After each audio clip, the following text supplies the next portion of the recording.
Bueno, vamos a hablar un rato, esperando que justo tengo luz a mi izquierda. Esperemos que Hot, Geura y Vina me ayuden a expresar todo lo que quiero expresar en este video. Y hablar de lo que quiero hablar, que ya dije tres apartados muy importantes de lo que quería hablar, que es Hot, Geura y Vina, sí, pero digamos que solo son la izquierda, son una parte de todo lo que quería hablar, que es básicamente un poco el árbol de la vida. Es una cosa inmensa, es una cosa gigante, realmente lo que sé es porque lo he aprendido de cierta forma de internet, inevitablemente, de varios maestros que hay en internet, de mi papá, que también me ha enseñado bastante, de mis hermanos y demás. Y en general, de cierta forma, un poco con la experiencia. Estas personas con las que te rodeas te dan cierta información y tú después necesariamente debes ver cómo interactuar con esa información, si es verdad o no y demás. Y digamos que es importante que toda la información sea muy permeada, muy puesta a prueba por ti mismo, porque todo lo que sé, sí, digamos que es un poco aplicar el método científico. Tiene sentido el método científico, tiene sentido de cierta forma prever algo con base a nuestra información previa. En caso de que no exista información previa y no puedas prever, que es bastante difícil que pase, pero lo puedes de todas formas hacer, es tener cierta información, luego tener cierta idea de qué hacer, luego hacer y luego evaluar eso que hiciste. Sí, eso es el puto método científico. Y eso es un poco lo que hay que tener como estilo de vida, como que no se vuelva ciencia, sino se vuelva una conciencia. Ese método que me parece a mí bastante estructurado, bastante evidente, porque además gran premisa esencial es que es flexible y que algo sea flexible, que algo pueda cambiar o no y que algo sea evidente o no, no solo en términos de lenguaje, sino en términos físicos, que literalmente pase. Eso es esencial para cualquier cosa que diga cualquier persona en el mundo. Esa misma idea, esa misma premisa, ese mismo escuchar, ese mismo luego ver que si tiene sentido, luego probarlo y luego ver nuevamente si tiene sentido y ver si sirvió y ver si me funcionó y si yo lo quiero volver nuevamente a hacer. Ese es el método científico. Eso es la verdadera razón, la mejor forma de cómo servir en el mundo. Lo que pasa es que a veces es difícil notar que uno hace eso o incluso uno ni siquiera lo nota y entonces por lo tanto uno ni siquiera lo hace y entonces estás funcionando, estás actuando, estás haciendo cosas con cosas que ni siquiera sabes qué haces, ni siquiera notas, ni siquiera eres consciente de que utilizas esas cosas, como una función. Entonces, de cierta forma, un poco salirse, que viene siendo hacer un poco el ejercicio que da la psicología y podría decir incluso que también la cábala es el lograr en un punto, en un día a la semana de tu vida, dejar de funcionar como funcionas, decir, ir un día a terapia, ir un día a decirle a una persona, puta, pasó esto porque hice esto, porque así funcioné, porque bla.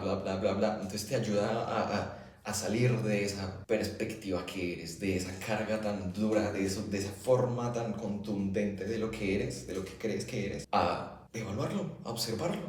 Es que te salgas a ver si esa vaina, si esta mierda que estoy haciendo, esta mierda que estoy leyendo, esta mierda que estoy comiendo, esta mierda, todo eso que estoy haciendo, ver si sirve o no sirve, ver qué consecuencias trae. Eso es básicamente todo. Y entonces, utilizando esta misma idea, utilizando esta misma analogía, este mismo método, me llegó la información del árbol de la vida, de la cábala judía. Y entonces me puse a ver qué es, a aprender de Mario Saban, de Max Godet, de Ahabab, de mi papá, como les dije.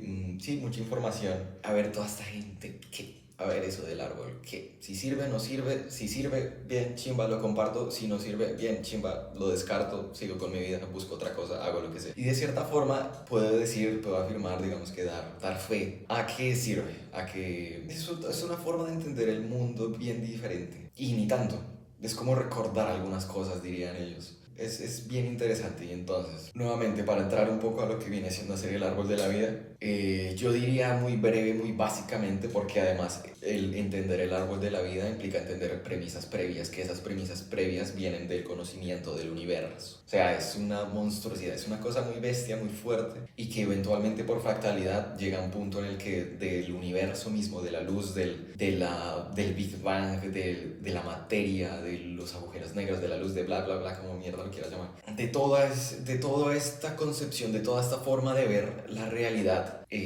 una herramienta que sirve para entender esa realidad y tú como individuo y tú como pieza que forma parte de esa realidad, ese árbol es una herramienta. Es básicamente decirte cómo entiendes el mundo. Es básicamente empezar a entender de una forma distinta el cómo funcionar, ¿sí? Que es, en realidad, es ese mismo ejercicio, o mejor dicho, es el siguiente paso a ese mismo ejercicio previo que hiciste de salirte a ver qué carajos estás haciendo con tu vida o qué estoy haciendo yo y con la comida y con todo. Es un poco el aplicar el método científico. Todo este mierdero, me salgo, lo observo, funciona, no funciona, vuelvo, entro o hago otra cosa o sí. Entonces, en ese instante en el que sales y ves que observas o no sirves y bla, bla, bla, lo que sea, entras con otra perspectiva, entras nuevamente a interactuar con eso que aprendiste y entonces una herramienta bastante fuerte que es la que te acompañaría para entrar nuevamente a ese sistema, otra vez sería el árbol de la vida. Ahora, a donde me desvíe para hablar acerca del universo es que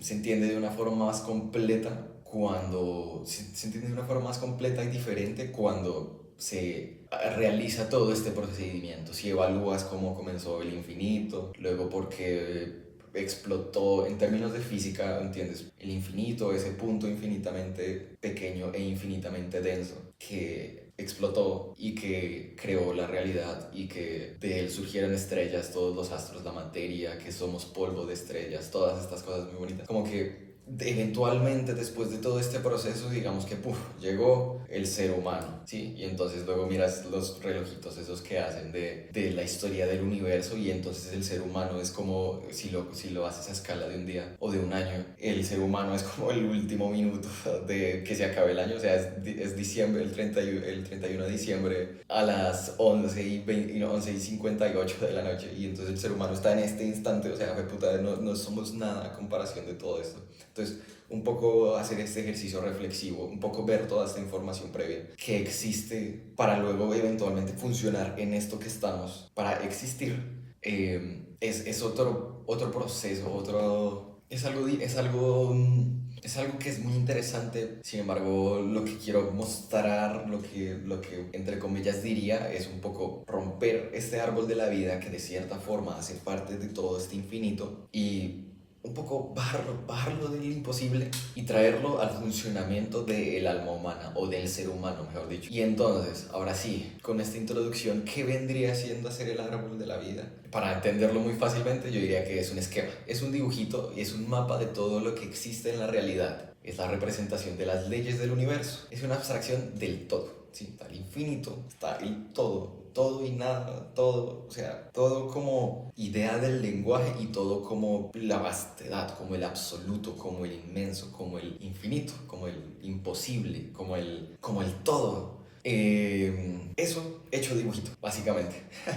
Eso hecho dibujito. Y para, pues, de cierta forma, más o menos hablar de ese todo, para ya después de haberlo como que bajado a un dibujito, tenemos que evaluar las partes de ese dibujito y entonces se puede hablar de esas partes de ese dibujito en términos de cualidades, en términos de energías que hay en el todo y que cada bolita está segmentada, cada bolita está agrupada con un orden característico, ¿sí? Está agrupada de una forma vertical, tiene un orden ascendente y descendente que de todas formas, avanzando en ello, notas que todas son todo, que todas son igual de importantes, que en todas hay demasiada luz y que en todas hay demasiada información de la cual uno puede funcionar. Sin embargo, un poco como que dividir este todo para luego entenderlo nuevamente como un todo, o sea, como que dar el círculo de está todo, mejor lo parto un poco porque es muy difícil entender este todo. Luego como que medito, avanzo más en ese todo, en esos pedacitos de ese todo y luego como que luego vuelvo a que es todo. Digamos que todo este proceso es el que te da la forma de funcionar y que todo este proceso no significa que sea una conclusión final o un punto, una meta a la que llegaste y ya, sino que como que vuelves y vuelves a dar vueltas y vuelves a dar vueltas porque es la vida misma y entonces avanzas y avanzas y avanzas y creces y creces y creces con el fin de que crezcas con bienestar, con el fin de que crezcas de la mejor manera. Y entonces, ahora sí,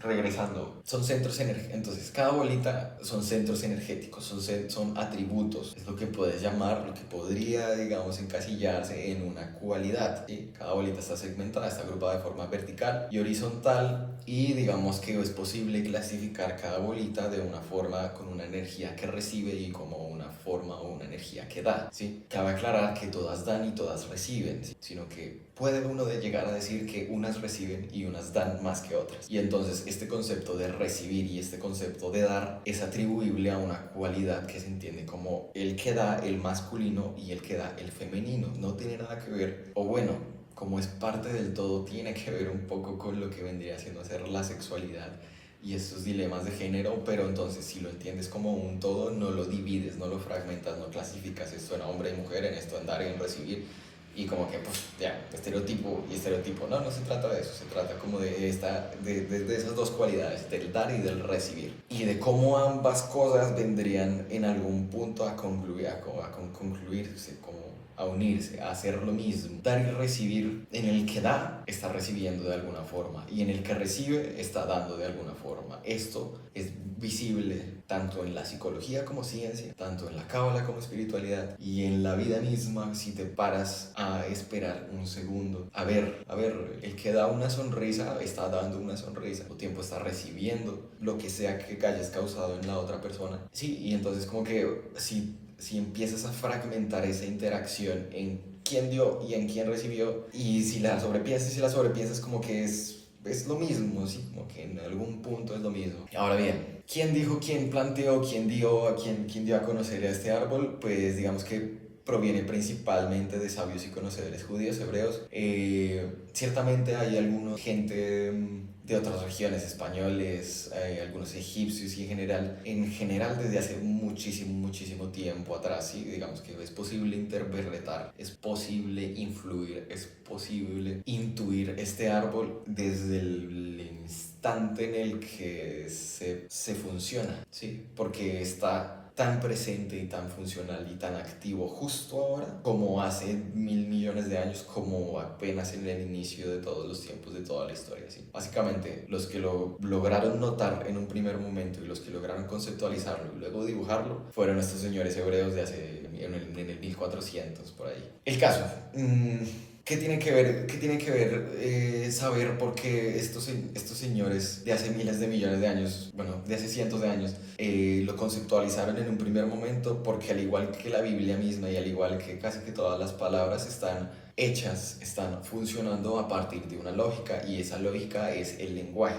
esa lógica es el lenguaje. Y entonces, el idioma que hablaba esta gente hace cientos de años es distinto al idioma al que hablamos justo ahora. Es distinto el lenguaje con el que se expresaban hace cientos de años al que es el de justo ahora. Y entonces, por lo tanto, entender las cualidades de este mismo árbol, como la expresaban estos señores de hace cientos de años y como las expresamos justo ahora, pueden llegar a diferir, pueden llegar a ser diferentes, puede llegar a no entenderse de la misma forma por completo, ¿sí? Tal vez esta palabra en hebreo o en arameo o en hebreo, tal vez esta palabra en hebreo no se logra entender, traducir de la forma tan vasta y tan completa como la entenderíamos nosotros, yo en este caso en español. Yo entiendo el español, quiero creer que entiendo el español bien, ¿sí? Funciono con el español, existo con el español, y quiero creer que lo entiendo bien. A lo que hoy es que lo entiendo mucho mejor que lo que entendería el hebreo, ¿sí? Yo no funciono a partir del hebreo, yo no existo, no interactúo, no soy a través del hebreo. Puedo practicarlo y demás, sí, pero lo entendería un poco bajo esta lógica, bajo esta estructura de pensamiento, bajo esta estructura de lenguaje que vendría siendo ser el español. Y entonces estas cualidades del árbol que ahora eran en hebreo, entenderlas un poco en español, cambia un poco. Sin embargo, pues hay que entenderlo nuevamente como algo un poco más vasto, ¿sí? Como que cada palabra de cierta forma como que totaliza, como que somete, como que concluye. Y si has hablado con alguien más y si has intentado expresar alguna emoción, te das cuenta de que esa totalización, ese sometimiento, esa contundencia que tiene el lenguaje, finalmente no es suficientemente cómodo para explicar dicha emoción que estás intentando explicar, como para explicar dicho argumento, dicha historia que estás intentando explicar. Y entonces, bajo esta premisa de que, así yo les digo, sabiduría es mucho más grande que lo que viene siendo hacer la sabiduría. Se puede entender de una forma bastante bonita con la palabra sabiduría, pero es un poco más. ¿sí? Es un poco más. Siempre es un poco más. Cada cualidad es un poquito más a cada palabra de la que les diga. Ahora bien, el árbol, digamos que el orden está de arriba hacia abajo, ¿sí? Sí, del cielo a la tierra, ¿sí? Pues esto también es divertido, ¿no? Porque puedes ponerte a jugar, a hacerlo con cada cosa que existe.